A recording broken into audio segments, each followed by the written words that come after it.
I'm going to turn this into this in 27 minutes or less.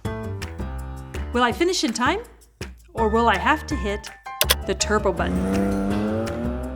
You can create along with me or just relax and watch. I'm Gina Murrow, the 27-minute artist.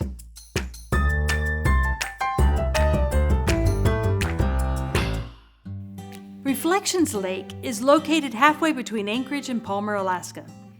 I drove by the exit dozens of times before I finally took a moment to stop, and what I found was a peaceful spot where time seemed to pause.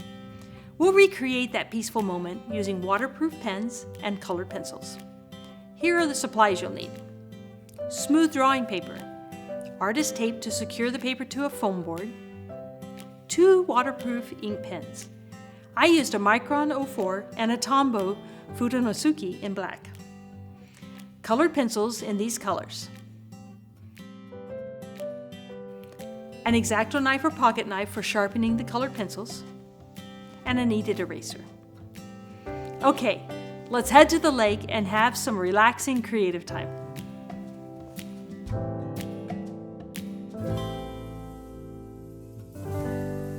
Today we're going to start with this pen, the Micron, because it can give us a nice light line to figure out what we want to put where.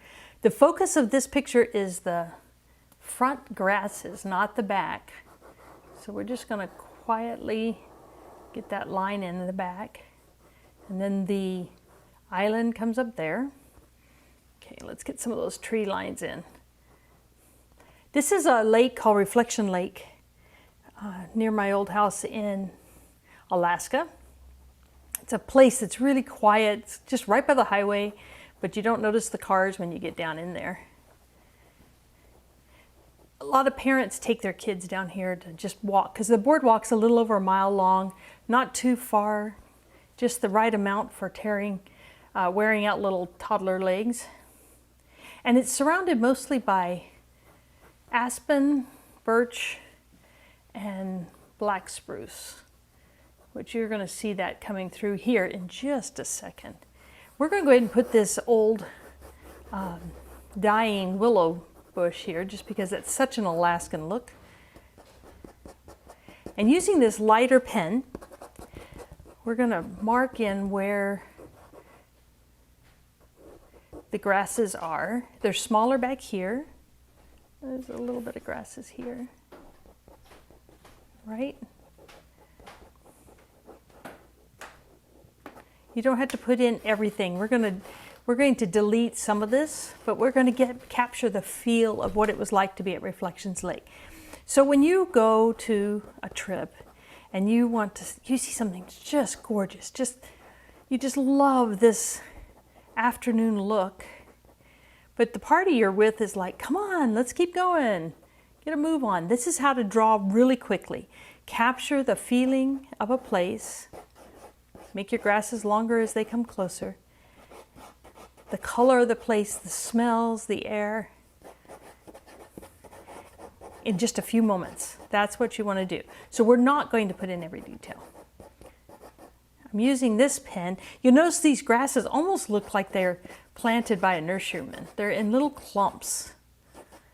Not every one, but there's definite groupings. And we're just going to kind of tell me where those groupings are. And I noticed before there's just a little bit of cloud there. And rather than trying to draw every bit of grass, what I'm doing is I'm looking for the ones that are shadowed. I'm looking for the shadow shapes. Kind of remind me that the clouds are there. And there's a bunch here. And then this here, I know I'm saying lots of here's, sorry. So once you get it roughly put in kind of where you think you want your stuff, switch to a bigger marker. This is our medium-sized marker.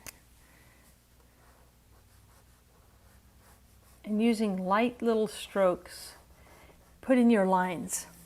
Now, for these trees, when I'm going to have a spruce tree, I kind of do some scribbles so they get dark. When it's going to be an aspen or a birch tree, birch usually, I make it more like a fluffy scribble, like this. Now this here gets very dark. So, because you remember your party's waiting on you, or maybe they're going ahead and finishing the mile walk, and you have however long it takes them to walk a mile to get this in. You're skipping the walk and just going to come down here. Reflections Lake is just a little ways out of Palmer on the way back to Anchorage, and for years I wanted to stop there. It's got a nice place to park. It has outhouses in the summer, so that can be useful. Because this area by Knik Bridges, by the Matanuska River and stuff, there aren't many houses or towns. You're in between. So it's really a nice place to stop, but I hardly ever do. So finally, one fall day, a couple of years ago, I pulled over. And I was on a deadline, a tight deadline. David didn't know where I was, my husband. So I did have phone service, but I wasn't going to call anybody. I was just pretending that this was taking me this long. And I pulled over and went walking on the boardwalk. And it was just one of those gorgeous days. There's a crispness to the air. Just enough to make my fingers cold. And just a handful of people and their dogs around. Mostly I just took pictures. But later I thought, I should have done a fast sketch. Now right here, we can kind of see up into the woods. So I'm going to make that a little deeper. Okay? Touching lightly, scribble in that willow tree. These willow trees, they sprout up and then the water increases for whatever reason that year and it kills them. But it's not necessarily a bad thing. It helps bring in different nutrients to the water, and gives the birds a place to light and that sort of thing. Now here I'm just going to focus on, if you look at the picture, you notice there's some darker shadows, and I'm using my pen to get these shadows in a hurry. I think there was actually kind of a green tuft to there.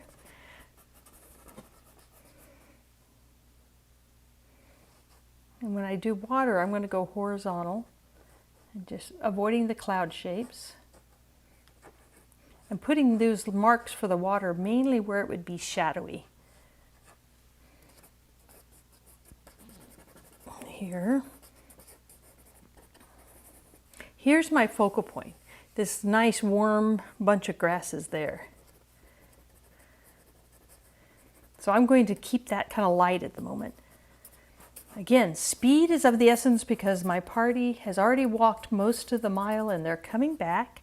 And they're going to be ready to go, and I need to be ready to go with them.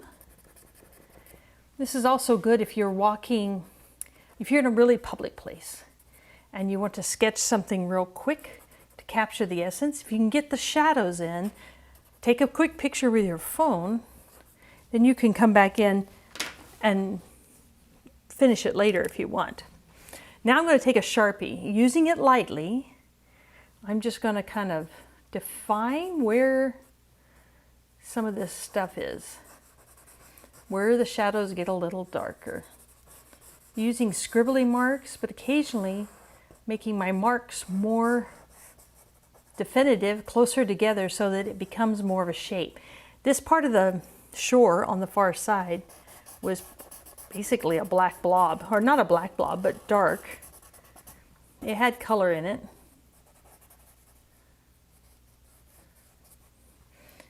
And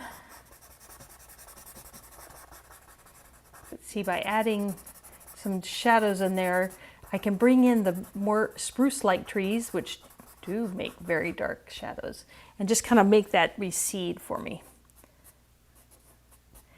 Farther apart lines give a more of a gray look.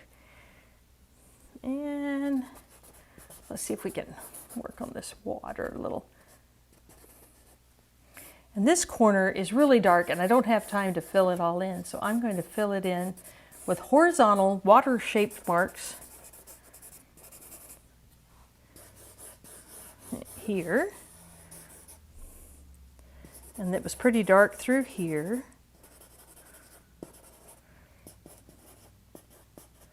And same in that corner. Now I didn't put as many here because I'm going to put color there. Okay, I've got my rough idea of what I want. Where did I just think that this needed to see some lines? Went back to my thin marker to kind of give it the grassy feel. I could have used the Sharpie, but I think the Sharpie is too heavy and it would take away some from the fairy grassness of this grass. It looked soft. It really wasn't. I touched it. It was actually kind of prickly, but it was beautiful. I'm going to start with this yellow. And just in this light part, holding my pencil way at the back so I can use my wrist and my hands to make brushy marks. I'm going to mark in some of the lighter stuff. Now the lighter stuff is not everywhere. There is some smaller lighter stuff out here. There's a little bit of stretch of grass there that makes it interesting. And there's some towards the water here. Don't worry about going right over the top of your grass. Switch to a kind of a macaroni and cheese color. This is called Spanish orange, but I like macaroni and cheese. Smaller marks, push some of those grasses a little farther away. See how I'm getting that nice blend? We're going to come back and blend some more, but this, mixing it in. Right here, there was a little more. We're going to go down. And there's just a few down in here just to add color. But mostly it's up here and away from us. And then this color's also in the spruce trees. In the fall in Alaska, the aspen and the spruce, the aspen and the birch turn kind of a golden color. We don't get much red in our trees. The red we get is down below to the ground in the fireweed. It does get bright golden yellow. I'm capturing the essence, remember. I'm not worried about being exactly in the line. Let's go back to this little orangier color. Crisscrossing it like that to give it that fall color that is typical Alaskan. Now, if you put red trees in it, I will know you have not been to Alaska. Because unless somebody planted the tree, it's not going to be red. But there will be some of that dark red down by the water. Okay, so our cranberry plants, our fireweed, the high bush, low bush cranberries, they turn this deep, gorgeous red. So we're just going to put a little bit of that down low. And it will read as fall to any Alaskan who sees it. And then there's always, in any fall scene, there's always a little bit of green still sticking in places. I don't have spruce color in my color pencil set. No worries. So I put green on it. And then I take navy. Or violet blue. And I crisscross over the top of it. And it turns a nice black spruce color. You didn't know that black spruce had violet in it, did you? I think I actually have a darker green. We'll use that one back here. Yeah. But again, it wouldn't be that bright, not in Alaska. It's a different green. And I'm going fast because the train's gonna leave, or my family's coming back, or my lunch hour is over. Whatever your issue is, this is how to sketch fast and catch the essence of a beautiful place so you can go back and remember it later. I'm pretty happy with that. We may tweak it some more still. Take this dark. And now take a dark brown. Okay, real quick, okay, we're running low on time. I'm going to take cerulean blue and just very lightly go across here. Apologize if I stood in front of the picture, leaving some white space for where there would be clouds. In fact, I could even draw some clouds in there just a little bit. So take your thin marker, and a good way to hint at clouds is do just a little bit of up fluffy cotton balls with some straight lines under them. And it's just a way to use a pen to mark clouds. Not all clouds have the running lighter ones below it. We have some fluffier ones along the horizon. Maybe a little bit of rain in the future. There we go. And then I'm going to take this, well, I think I see there's a very light line of blue far away, probably reflection from the sky. And then I'm going to switch to this slightly darker blue and lightly put my shapes in of blue. A little lighter over here because it's farther away. But again, I'm going horizontal for water on purpose. If the wind was, you can kind of see the wind dashing across it. And if the wind was pushing on it, it would make it look more like a horizontal line. Towards the bank over here in the shadow area, I can see kind of through the water and it looks brown because of the dirt underneath. You know, the plants and stuff at the bottom. So I'm going to leave room for that. I have a pencil here called Colorless. It's by Prismacolor and it makes a great blend. So we're going to start up here in the sky and just give that a rub. And you can begin to see the blue a little more. And we go down to the water and it takes the wax in this color and rubs it, kind of flattens it out so that it smooths the look. You can still see lines, and that's actually good. It gives it more of a water look. Okay, 11 minutes. Not doing too bad on color here.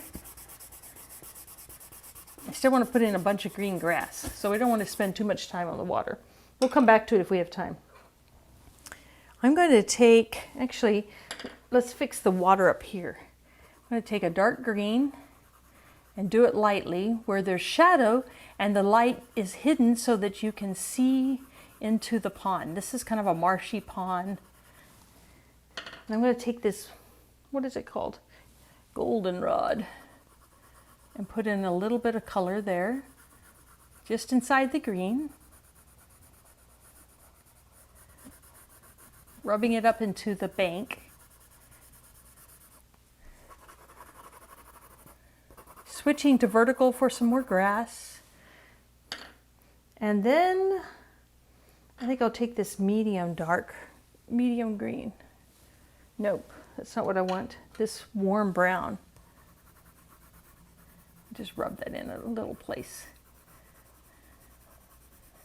This is not a lake you would swim in.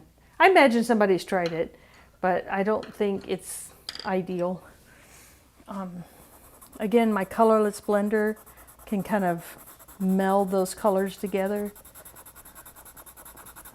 And I go fast and with some pressure because I want it to smoosh the colors a little bit. I want them to come together. Yeah, there we go. 9 minutes and counting.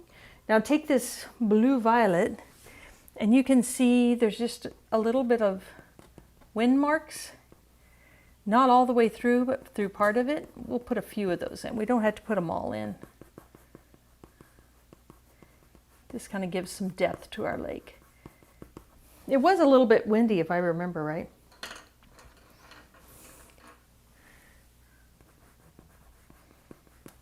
That's not dark enough.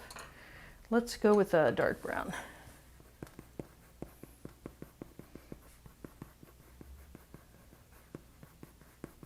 Okay, that just adds a little bit of believability. And out here, We're going to darken some of these grasses with this brown because these little ones were kind of shallow. Switch to a medium green, or let's do the light green. These out here, by making them shorter, I make them farther away. Okay? Real quick, like you're making X's. X's, no O's, just kisses, no hugs.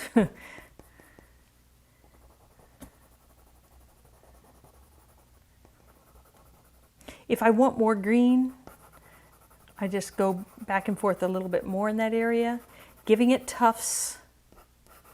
When I come to these big ones, I go big. 7 minutes. Okay, I'm doing pretty good on time.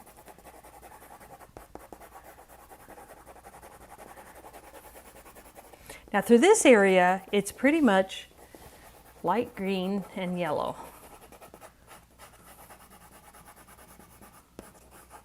And that green actually wasn't where I wanted it, but we'll just leave it because there's just so many grasses out here.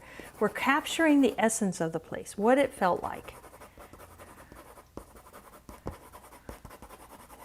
Not every grass, and we're not worrying about capturing every feeling. Take the darker green, and then some of these down by the grass, give it a little bit darker.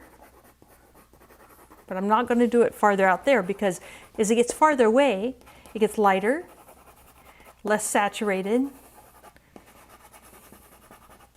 These are close, so we're going to get these up here a little closer. Now just green and yellow is starting to look a little bit bland, so let's add some color. First, let's take a little bit of brown. We can stick a little bit of brown in places, especially places that might be darker or close enough for us to see the dying grass. Orange. There's a tiny bit of orange at that. So I'm just going to use this lightly, but I am going to toss it in there.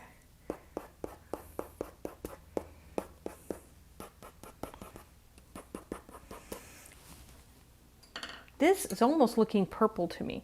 So I'm going to take violet and we're going to do some little bit of horizontal markings where the water is. Fairly close together, fairly smooth but fast. Don't overthink this. You're just marking a little bit. Remember there were some clouds in there. You can use vertical if you get stuck in some of those narrow spaces, but mostly water is going to go sideways.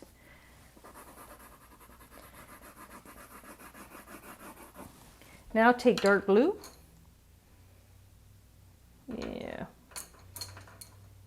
Yeah, we'll take this blue violet that I've got.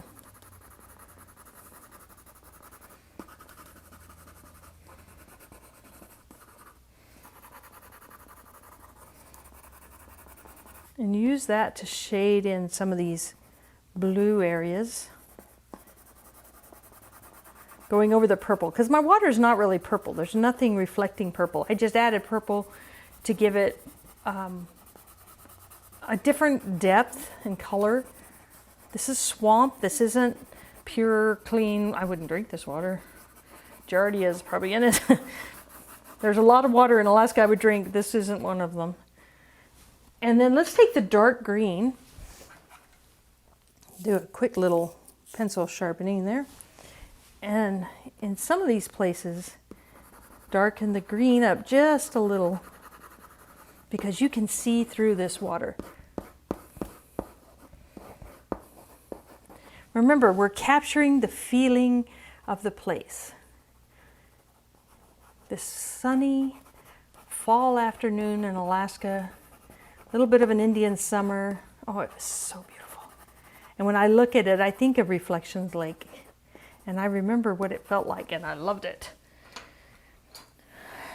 We can take our blender.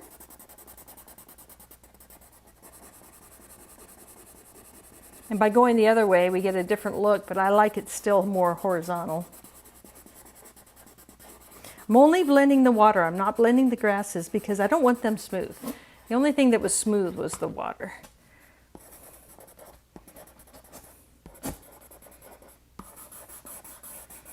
And just mainly smoothing the parts that I can see, right? Okay, we got 3 minutes. This gives us time to kind of do a few things. This white doesn't really show up, but it does kind of muddle the blue, so it does resemble white clouds a little bit. Hard to see, but I like the effect. I like what it's doing.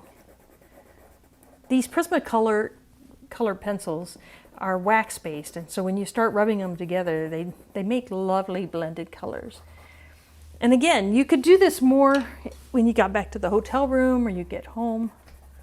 But right now, you're just capturing the feeling. And actually, I see a little more of that goldenrod, this color, the macaroni and cheese color out here. Darkening it just a little bit in places that read, I'm all in the sun and there's no shadow on me. That's what I'm doing here.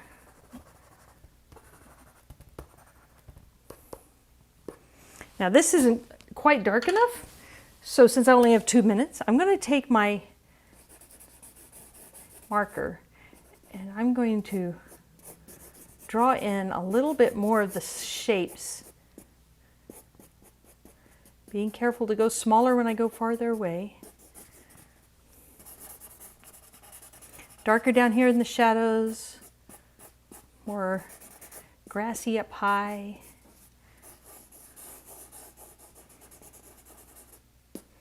Okay. Now my folks have come back. Everybody's ready to get in the car and move on down the road. And I have captured Reflections Lake and the feeling that we had that day. I think I'll take a little bit of this dark green and darken that just a wee bit. And for fun, a little bit more of the orange. Just because I have extra time, I got an extra minute. Let's use it. This is kind of a carmine color, kind of a dark red. And it just adds interest to certain areas. I don't want to put it everywhere, but especially up close. There were fall colors everywhere, everywhere.